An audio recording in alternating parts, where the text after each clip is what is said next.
Hey everybody, welcome back to a new video. Before we begin though, do you notice anything weird about the footage that's on screen right now? Just take a look, just take it all in. Yeah, you do? Good, congratulations, you have eyes. I went over to Paris last week to record some more Division 2 footage. This time it was all about the PvE and the endgame, but the guys who set up the recording wanted to do something with HDR, I think, and in the process they messed up the recording format. So originally my footage came out looking like this.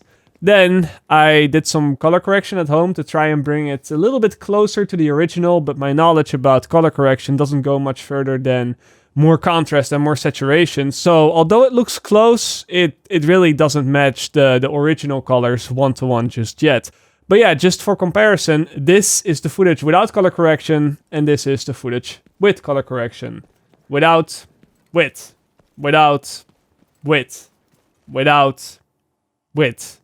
Yeah, that's much better. Now, of course, I did also contact Ubisoft about this, and they were actually very helpful. They offered me to go back to Paris on their cost and re-record everything. And when I declined that, they also offered to record their own footage of, you know, I could just make a checklist of everything that I needed, and then they would send all that stuff over. But in the 4 hours that I played myself, I actually recorded some really, really important stuff about the game that I might not really get even when I went back to Paris and recorded the second time, or if I let them do the recording. And also, these videos that I make, they aren't made in a day, so if I spent 2 more extra days in Paris, that's 2 more days that I cannot work on these videos, which then, well, that would ultimately cause these videos to be a lot less good. So I ended up declining those offers, and I figured it would just be best to use this footage, but then with some weird coloring. So I hope that for this video and for tomorrow's video you can forgive me for that. But yeah, what are we talking about in these videos exactly? Well, today we're going to take a look at the story, how it's set up, the PvE, and also the endgame loop once you're done with the story and once you hit max level. And then tomorrow we're going to go over the gear and the builds and all that stuff, because this time I was actually also allowed to record most of the in-game menus. So yeah, let's get started, I guess. Now, just like with the Division 1, we will have a base of operations in the Division 2. Most of you probably already knew this because it's going to be the White House.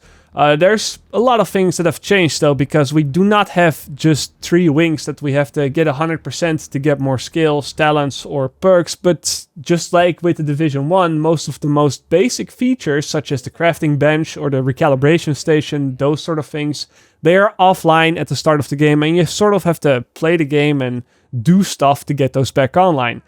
So if it's not through wings, then how do you do that? Well, the way you do it is you need to get more White House staff, more people working in the White House.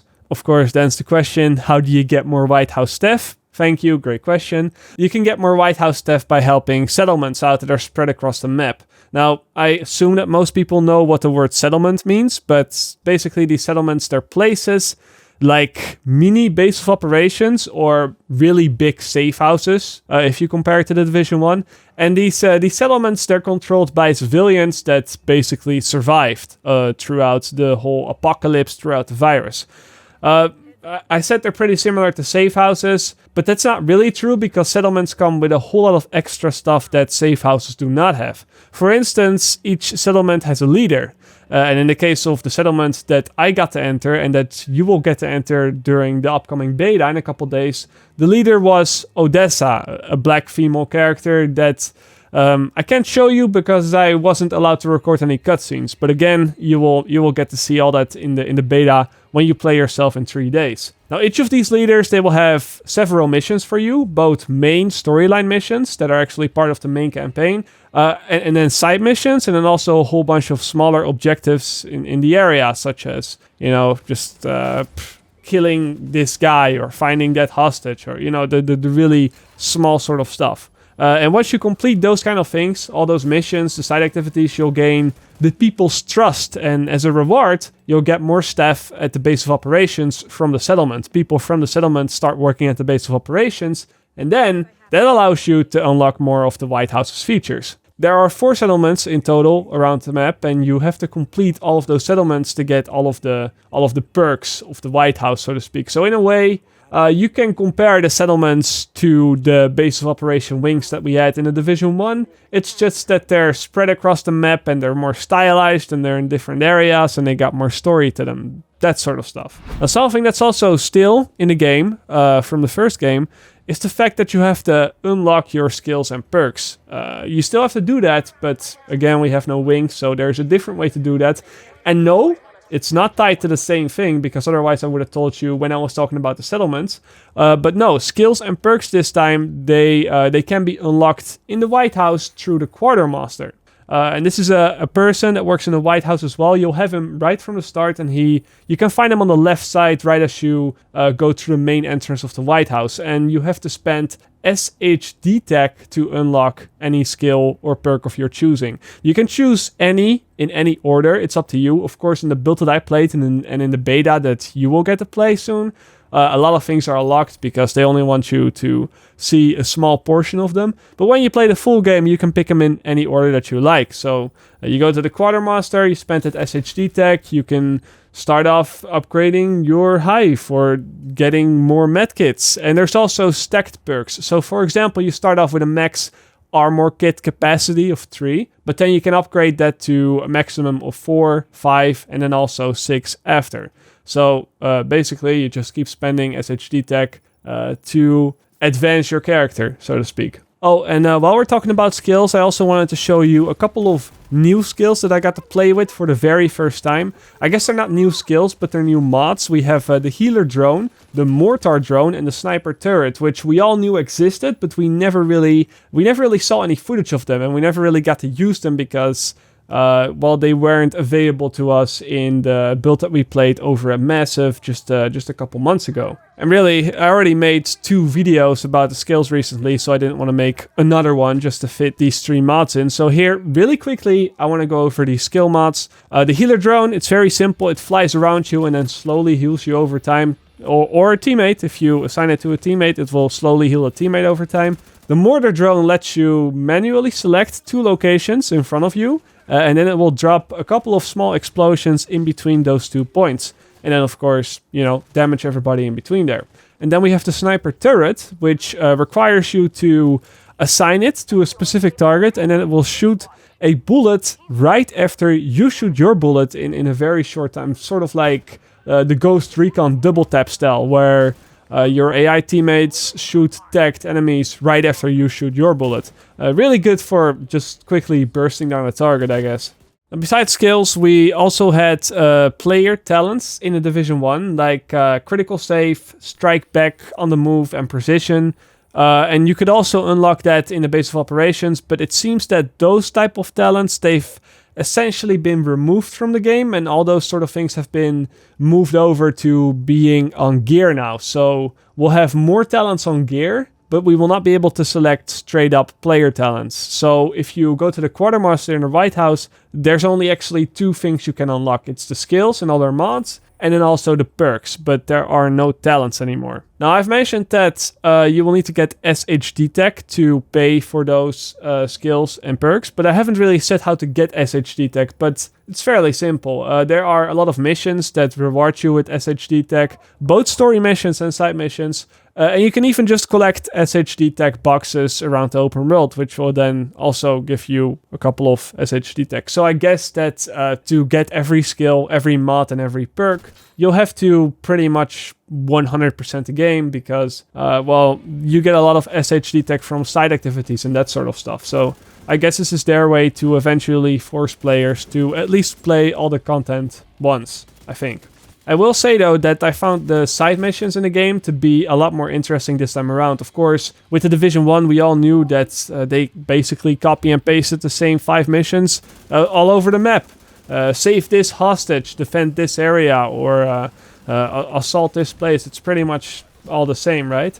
And I will say that in a Division 2, we still have those type of copy and paste activities around the map, like in most Ubisoft games, but these type of activities, they sort of appear as random events now, not something that's actually classified as a mission. An example would be to stop the enemy faction propaganda here. This thing sort of just popped up, and I could just walk towards it, defend the place, kill some NPCs, fairly basic. But it's not like the Division actually treats it as a complete side mission now, which was the case in Division 1. The actual missions, the actual side missions in Division 2, they're a lot bigger. They make you move through specific buildings, kill specific bosses. Sometimes you even have to like do a little bit of searching. For example, I had 2 instances where I had to shoot open a lock on a door, and I didn't know that was the case. I didn't know you had to do stuff like that because that we never had to do anything like that in the Division 1. So the side missions, they're better, a lot better. And I didn't find any copy and paste missions yet. They always had dedicated areas built specifically for those missions. So I'm fairly happy about it. I would even say that some of these side missions in the Division 2, they're more lengthy and varied than some of the main missions in the Division 1. And then, of course, the main missions in the Division 2, they're even lengthier. Although not more difficult per se, they were still, not too difficult to complete. While playing the main missions though, yeah, I definitely thought that the missions would end after finishing a certain room, only to be surprised that there are still 2 or 3 rooms left, sometimes even with their own unique NPCs or mechanics. So that was, I guess, a very pleasant surprise. Now, all of these main missions and side missions, they're all spread across the map, and they're all controlled by 3 different factions. We have the True Sons, which we know from E3, the Hyenas, which I'm mostly fighting in this video, the guys with the masks that kind of run at you, the guys with the green smoke, that sort of stuff, and then we have the Lost, which I don't really know too much about yet. And by doing main missions and side activities, you will slowly claim the map back, so to speak.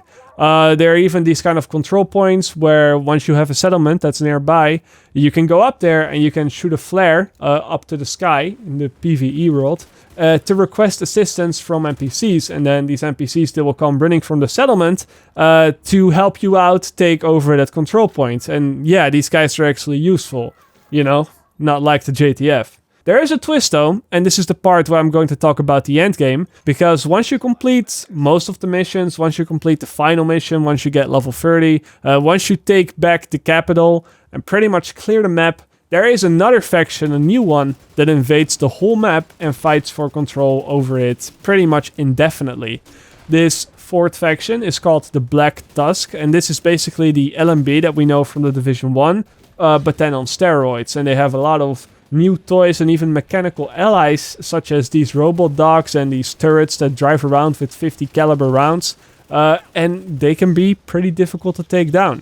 And these NPCs, they take back the control points, the main missions, probably also the side missions, but I'm not sure about that. Basically, they fight for control over the map. They will not take it all instantly, it's just that they will move from place to place, and then you sort of have to take it back place by place, and that's basically how the endgame loop goes. You are in a constant battle with this last faction, and I'm of course pretty happy to see something like this, because at the very least it shows that the developers have really thought about the endgame this time around. Division 1, you kind of played the story and then it was done, right? You could only go into the dark zone and that was it. But this time it seems that the whole map basically becomes your playground for grinding gear, and literally all kinds of activities open up only once you get to the end game. So it shows that, a lot of thought has been put into this. But I do have, some issues with this end game. And that is because once you get to the end game, the NPCs, they become a lot more difficult to take down. And sometimes that's good because it is because of mechanics. But mostly it was also because the NPCs just gain an enormous amount of HP again. We hit endgame and we go right back to the tanky, bullet spongy enemies that we had from the Division 1. Now, of course, in my previous videos about the Division 2, I praised the game for not having too many bullet sponge enemies, right? I said that in my previous video. But as soon as we hit endgame, that's changed everything basically. Bosses could take 5, 6, 7 or 8 magazines to take down. Even when going for the weak spots first, even when hitting headshots. And purple NPCs could easily tank through a mag as well. Now, I have no doubt in my mind that the builds that we used, they were kind of shit. It was definitely a messed up mix between purples and high ends, and the weapons weren't really optimized, so could we have been more efficient in the end game? Yeah, definitely. I think there's still a very long way to go before we get maxed out. But the experience, it really felt like NPCs were as tanky as Falcon Lost in the Division 1 again. Except the enemies just didn't hit quite as hard. And the developers also artificially increased the length of the missions once you replay them with this new faction by just adding waves and waves and waves of NPCs to every room. You go through a room and where you usually only had to fight, I don't know, 10 NPCs, you now have to fight those 10 NPCs, and then when you kill them, another 10 spawn, and then another 10, and another 10, and another 10. I'm not joking, there was, I think, one point where me and my group were playing, and we killed like 8 waves of these black dust NPCs, and they just kept coming, and everybody was like, well, we're obviously good enough to kill these NPCs, it's just that it's the same thing over and over again. We kind of wanted it to end, and because the missions were also a lot lengthier, as I mentioned earlier, which is a good thing if you play through them for the first time, but if you're just trying to get some gear, then having very lengthy missions with a lot of waves in each and every room, well, it kind of gets a little bit boring, to be honest, especially if those NPCs then also are pretty tanky. I don't think that I'll enjoy the shooting as much if this is the case, but, you know, at least now, the positive side of it is that I can see the manual skills being more useful. You know, I also said earlier that with the shorter time to kill, I didn't see a lot of those manual skills work, because if you have to move the crosshair over to those enemies to assign those skills to do the work, you might as well pull the trigger. But of course, if it takes 2 or 3 magazines to kill that same target, it's a different story. I would also like to mention that a lot of these rooms in these missions, they felt as if they were really designed for 1 or 2 players in mind. A lot of rooms felt very tight, and in some cases, me and the other guys would kind of fight over who would get to use the cover piece. And those who didn't, well, they ended up on the floor sometimes, because the endgame NPCs, they still hurt quite a lot, and cover is kind of required, I would say, which is, of course, a good thing, but if there's not enough cover, then it's not a good thing. I would also like to give Ubisoft the benefit of the doubt with this not being the final product and all, and with this being the beta. But my god, was this game buggy. And I'm not talking about the small or the cute bugs, such as, you know, the very small things that every beta still has, or maybe that every game still has. I'm talking about the very same bugs that the first game has had since the start, and that they never fixed. You know how when you play a game for a very long time, and I'm not just talking about The Division, I'm talking about any game, and you learn about how the engine works, and you learn about the quirks of the game engine and the game itself. And then the developers release a sequel using the same game engine, and then the same bugs or the way that things work, it all returns in the same fashion. And I would say that this is definitely one of those cases with The Division. NPCs, they still teleport around. NPCs still get stuck behind closed doors, which then means you have to wipe and redo the room. In my case, the developers literally have to type in a command for the NPC kill switch, because otherwise we couldn't complete the mission. NPCs, they still moonwalk, or they still move very slowly or slide around, or have their orientation being different from where they're actually aiming at. And also just player bugs, like the double reload glitches back. Skills refuse to work sometimes. My friend was shooting his invisible weapon, which I unfortunately do not have footage of. You know, your character still skips animations. You can still head glitch the walls to prevent NPCs from targeting you. It's just, there's just so much stuff that was wrong with The Division 1. And a lot of that stuff is being put back in The Division 2. And yeah, you can call it a work in progress, and that's probably what the developers or Ubisoft will say. But when these things have been in the first game, and then when they built The Division 2 from scratch again, and these issues are still there, I don't think that these issues are going to get fixed before the game comes out, if ever. So yeah, I mean, even stuff like semi-automatic and burst fire weapons, they have their RPM uncapped again. So if you get a macro on that or a modded controller, you can just spam that shit for as fast as you want. It's all those things are still there.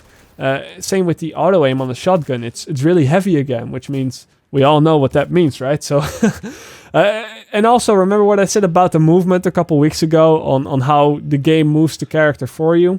I did some more testing because I wanted to make sure that I wasn't wrong about this.